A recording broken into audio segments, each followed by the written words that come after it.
দেখুন বন্ধুরা, সমুদ্রের ক্যাকড়া দীঘা গিয়েছিলাম, দীঘা থেকে নিয়ে এসেছি। কি বড় দেখুন, ছাড়লেই কামড়ে দেবে।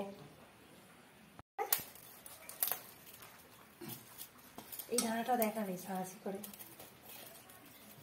দাও। যা ছেড়ে গেল। কি করতে পারবে বন্ধুরা? আমার কড়াই তেল দিয়েছি, গরম হয়ে গেছে। ক্যাকড়াগুলোকে আমি দিয়ে দিলাম কড়াতে। এটা কত ঘি হয়েছে, এই যে কত ঘি, সব দিয়ে দিচ্ছি।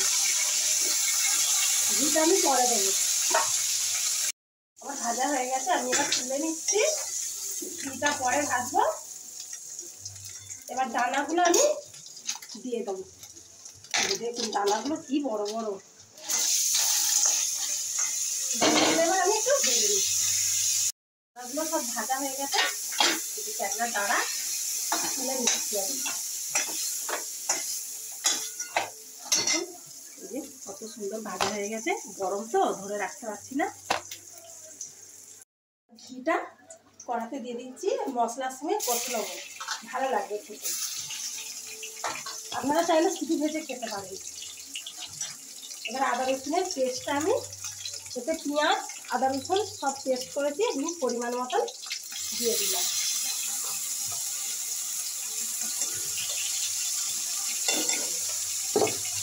এবার আমি একটু কষিয়ে নিচ্ছি মশলাটা ঘিয়ের সঙ্গে।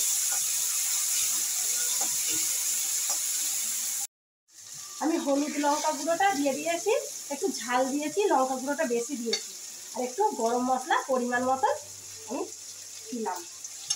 এবার আমি মশলাটা কষিয়ে নেবো। টমেটোও দিয়েছি, দেখুন কি সুন্দর গলে গেছে। একটু ঝালটা দেবেন পরিমাণ মতন, মানে আপনারা যেরকম খাবেন সেরকম ঝালটা দেবেন। মশলা কষা হয়ে গেছে, তেল ছেড়ে গেছে, দেখুন বন্ধুরা। আমি ক্যাকড়াগুলো এবার দিয়ে দিচ্ছি। এবার ডালাগুলো দিয়ে দিলাম।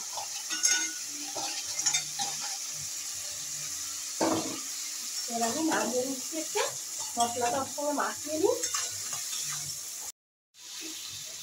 আমার কষানো হয়ে গেছে ক্যাকড়ার ঝাল, আমি এবার ঢেলে নিচ্ছি।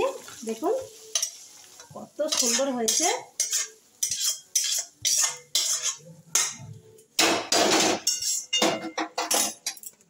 এইভাবে বাড়িতে করে খাবেন, খুব ভালো লাগবে। ক্যাকড়ার ঝাল, পুরো সামুদ্রিক ক্যাকড়া।